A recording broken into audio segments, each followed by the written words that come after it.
شعیب خان کے خلاف خبروں کا جو سلسلہ میں نے شروع کیا تھا اس پر ظاہر ہے کہ ان کا مشتعل ہونا، چراغپا ہونا، آپے سے باہر ہونا ایک فطری امر تھا،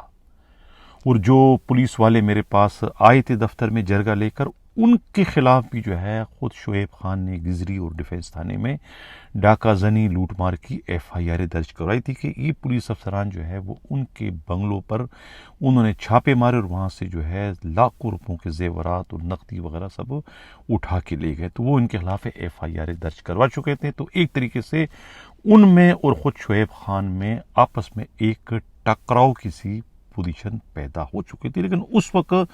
شعیب خان کی توتی بولا کرتی تھی، شعیب خان کا بڑا روب تھا، بڑا دبدبہ تھا، شہر میں اس کے نام کا ڈنکا بج رہا تھا۔ کوئی ایک بھی ایسا بلڈرز نہیں تھا جو کہ شعیب خان سے رابطے میں نہ ہو، یعنی جہاں بلڈنگ تعمیر ہوتی تھی خاموشی کے ساتھ جو ہے وہ حصہ شعیب خان کو پہنچا دیا کرتا تھا، اور شعیب خان پورے شہر کا ایک طریقے سے دادا بنا ہوا تھا، یعنی جہاں دو بڑے گروپوں میں کوئی مالی جھگڑا چل رہا ہے، کسی کی طرف کوئی کروڑ روپے نکلتے ہیں، تو ہر آدمی جو ہے وہ شعیب خان کو استعمال کرتا تھا کہ بھئی یہ فلانی پارٹی جو ہے وہ ہمارے پیسے نہیں دے رہی ہے، ہمارے پیسے نکالو تو ہم آپ کو اتنے دیں گے۔ تو اس کا شیئر جب دیا کرتے تھے شعیب خان کو، تو شعیب خان کا ایک ٹیلی فون کال جاتا اور وہاں سے وہ مسئلہ چٹکی بجا کے ہوتی۔ اس قسم کے جو ہے اس کا اتنا روب اور دبدبہ تھا، اتنی دہشت تھی۔ دوسری مخالف جو سیاسی جماعتیں ہیں ان کے منحرف دہشت گردوں کو بھی ایک طریقے سے جو ہے خود شعیب خان نے اپنے ہاں پناہ دینے کا سلسلہ شروع کر دیا تھا، اور باضابطہ جو ہے وہ انہیں تنخواہ پر ہائر کرتے تھے، پھر انہی لڑکوں سے جو ہے سپاری دے کر جو ہے وہ اپنے مخالفین کا جو ہے وہ قتل عام بھی شروع انہوں نے کروا دیا تھا۔ یعنی کہ اتنی سخت دہشت تھی ان کی، اس دہشت کے باوجود نہ جانے میں نے کیا سوچ کر جو ہے وہ ان پولیس والوں کے ہاں میں ہاں ملا کر ان کے ادھورے ایجنڈے کو میں نے مکمل کرنے کا بیڑا اٹھایا اور میں نے خبروں کا سلسلہ شروع کر دیا۔ اس وقت جو ہے میٹر تھانے کے SHO جاوید عباس تھے، جو کہ خود خان صاحب کے پینل پر تھے، خان صاحب کے بہت قریب تھے، بلکہ کہا جاتا ہے کہ خان صاحب نے ہی ان کی پوسٹنگ اس وقت کے DIG طارق جمیل سے کروائی تھی۔ ایک دن نکی چاند اور میں دونوں جو ہے ہم دفتر سے نیچے اتر کے جا رہے تھے باہر اپنے گاڑی کی طرف، شام رات کا ٹائم تھا، تو اتنے میں جو ہے ہمارا ٹاکرا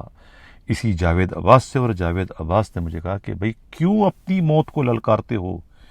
خان صاحب کی مخالفت چھوڑ دو ورنہ قبرستان پہنچ جاؤ گے، بوری میں لاش ملے گی اور کہیں سے پتہ بھی نہیں چلے گا تمہارا، خاموشی سے میں تمہارا سودا کرا دیتا ہوں، میں تمہیں 1 کھوکا 1 کروڑ تمہیں دلواتا ہوں، تمہارا مسئلہ حل ہو جائے گا، اپنی راہ لو اور چھوڑ دو اس جھمیلوں کو۔ یہ آفر دے کے مجھے کیا، جس کے گواہ جو ہے خود نکی چاند بھی ہیں جو کہ اس وقت حیات ہیں، اور نکی چاند کو یہ بھی پتا ہے کہ کس طریقے سے کراچی ہی کے بعد صحافیوں سے جب ان کی بات ہوئی تھی تو صحافیوں نے اس سے کہا تھا کہ بھئی یہ ہاتھیوں کی جنگ ہے، حنیف جو ہے وہ ہاتھیوں کی جنگ میں اس وقت پڑ چکا ہے، اور حنیف کی لاش کا پتہ نہیں چلے گا، آج کل کسی بھی دن اس کی بوری بند لاش مل جائے گی۔ ظاہر ہے کہ ان صحافیوں نے یہ بات غلط نہیں کی تھی، اس وقت صورتحال ہی ایسی تھی۔ خود طارق جمیل نے بھی کہا تھا کہ بھئی اس پنگے سے اپنے آپ کو نکالو، اس چکر میں نہ پڑو، ہم بھی تمہاری جو ہے دوست ہونے کے باوجود ہم تمہیں سپورٹ نہیں کر سکیں گے، یہ بہت ہی خطرناک کھیل میں تم جو ہے وہ کود پڑے ہو۔ لیکن اس وقت میں کہہ چکا ہوں پہلے کہ ہماری پوزیشن اس وقت کچھ اور ہوا کرتی تھی، دیوتاؤں کے جلبان جو ہے وہ چلا کرتے تھے، سر شام جو ہے وہ محفلوں کی شروعات ہو جایا کرتی تھی، یعنی سورج ڈلتے ہی ہماری کنڈیشن کچھ اور ہوا کرتی تھی، جس کا میں برملا اس وقت بھی اظہار کرتا تھا، اب بھی اس وقت اظہار کرتا ہوں، حالانکہ وقت گزر چکا ہے، یادیں باقی رہ چکی ہیں۔ ہمیں ٹھکانے لگانے والے، ہمیں قبرستان پہنچانے والے، ہمیں دوسری دنیا روانہ کرنے والے، ہمیں اوپر پہنچانے والے خود کہیں اور پہنچ چکے ہیں۔ خاموش نگر جسے اللہ رکھے اسے کون چکے۔ اب ہماری اس جنگ میں جو شعیب خان سے میری جنگ تھی، شعیب خان نے ہمارے دفتر کے ساتھیوں سے رابطے بڑھا دیے اپنی تسلی کے لیے کہ یہ خبریں کون چلا رہا ہے، یہ خبریں کہاں سے آ رہی ہے، ایک ایک کو اپنے پاس بلوانے کا سلسلہ شروع کیا۔ ہمارے چاروں پارٹنر جو ہے میری اطلاع کے مطابق انہیں بشمول ہمارے ایڈیٹر کو بلوایا گیا۔ سب نے وہاں جا کر جو ہے وہ اپنی صفائیاں پیش کی، اپنے آپ کو بری ذمہ قرار دیا، سب نے ہاتھ جوڑ کے اپنی جان بخشی کروا دی اور یہ کہہ دیا کہ یہ جو کچھ ہو رہا ہے اخبار میں، جو اسکینڈل آ رہے ہیں، اس کا ہم لوگوں کی ذات سے کوئی تعلق نہیں ہے، یہ حنیف کے پاس اپنی معلومات ہے، حنیف خود یہ خبریں فائل کرتا ہے، وہ خود اخبار کا ایڈیٹر ہے، اخبار کا مالک ہے، نہ اسے کوئی روکنے والا ہے اور نہ ہی اسے کوئی ٹوکنے والا ہے۔ دوسرے پارٹنرز نے کہا ہم تو مارکیٹنگ والے ہیں، ہمارا اس سے کوئی لینا دینا نہیں ہے، ہم تو کسی اشتہار کو لگوا سکتے ہیں، رکوا سکتے ہیں، خبروں سے ہمارا کوئی لینا دینا نہیں ہے۔ اسی قسم کی یقین دہانی جو ہے بدقسمتی سے ہمارے قریبی ساتھی ایڈیٹر نے بھی ان کو دلائی، مطلب کہ سارا مدعا جو ہے انہوں نے مجھ پر گرا دیا، مجھے انہوں نے ایک طریقے سے اپنے طور پر اپنی جان بخشی کروا کے مجھے موت کے منہ میں دھکیل دیا۔ یہ اطلاع جب مجھے پہنچی تو مجھے تو اس کا یقین تھا کہ ایسا ہوگا، لیکن ظاہر ہے کہ جب اس سلسلہ شروع کرنے سے پہلے ہی میں نے سوچ لیا تھا کہ یہ بہت خطرناک کھیل ہے، اس میں میری جان بھی جا سکتی ہے، لیکن اس کی جان کی پرواہ کیے بغیر میں ایک سچائی پر تھا، کیونکہ ظاہر ہے کہ شعیب خان کا جو کردار تھا وہ سب کے سامنے تھا، اس کے ہاتھ خون میں رنگے ہوئے تھے، کرمنل تھا، بگوڑا تھا، دبئی سے فرار ہو آیا تھا، دبئی سے اس کو نکالا گیا تھا، دبئی میں قتل کی واردات کر دی تھی اس نے، اور صوفیہ کا اغوا کر کے لایا تھا اسلم بٹی کی تیسری جو بیوی تھی۔ پچھلے پروگرام میں نے کہا تھا کس طریقے سے ان کے بنگلے پر جو ہے اس وقت کے آئی جی اسد جہانگیر کے بیٹے نے دم توڑا تھا، جو کہ ان کی بیٹی سے ان کا ایک لو سٹوری چل رہی تھی، اس وقت یہی سب کچھ سامنے آیا تھا، اور اس وقت میں نے پھر یہ ہیڈ لائن خبر چلائی تھی جس پر اس وقت کے آئی جی بھی جو ہے وہ بھی پریشان ہو گئے تھے کہ اتنی بڑی خبر یہ آئی کہاں سے۔ ظاہر ہے کہ ایک طرف انڈر ورلڈ، ایک طرف سے ان کا آئی جی کا بیٹا، اس سے قطع تعلق کے ان کا سوتیلا بیٹا تھا، ایک انڈر ورلڈ کے ڈان کے بنگلے پر ان کے گیٹ پر وہ دم توڑتا ہے، زندگی کی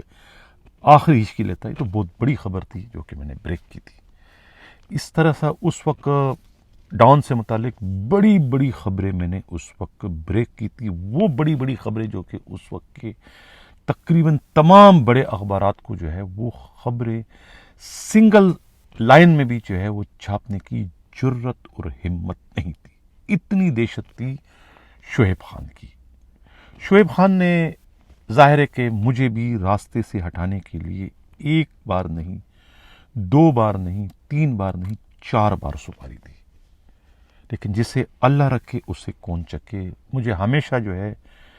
آج اس کا میں اظہار کر رہا ہوں پہلی مرتبہ اپنے اس پلیٹ فارم پر، پیر اکرم، میرا خیال ہے پیر اکرم ہی نام ہے اس کا، لیاقت آباد والے، انہوں نے جو ہے اس میں مرکزی کردار ادا کیا۔ وہی کہتے ہیں کہ دیکھا کرتے تھے اس اسکواڈ کو، جس اسکواڈ کو آرڈر دیا جاتا تھا، سپاری دی جاتی تھی کہ اس کو ٹھکانے لگا، اس کو ٹھکانے لگا، اس اسکواڈ کو پیر صاحب دیکھا کرتے تھے، پیر اکرم، اور پیر اکرم نے ہی ہمیشہ مجھے، جب بھی میرے لیے انہیں پتہ چلا کہ یہ مارنے جا رہا تو انہوں نے اس اسکواڈ کو کی ڈائریکشن چینج کر کے کہیں اور انہیں بھجوا دیا۔ اس طریقے سے میں 4 بار جو ہے خود خان صاحب کی جانب سے بھجوائے جانے والے قاتلوں کے نرغے میں آنے سے بچتا رہا۔ ظاہر ہے کہ یہ پیر صاحب کو بھی اللہ کی طرف سے ہی کوئی وسیلہ ہوگا، اللہ کی طرف سے کوئی حکم ہوگا جو میرے لیے اس وقت فرشتہ بنے۔ بعد میں سازش ہوئی میرے خلاف دوبارہ، اس وقت کے ایک ایڈیشنل آئی جی تھے جس کا میں نام اس وقت نہیں لینا چاہتا ہوں، ریٹائرڈ ہو چکے ہیں۔ ڈائری میں نے 3 اسد ٹریکا کا ذکر کیا تھا، اسد ٹرائکا، تینوں کے تینوں آئی جی تھے. اس ڈائری میں تینوں کا میں نے بڑی تفصیل سے ذکر کیا ہے.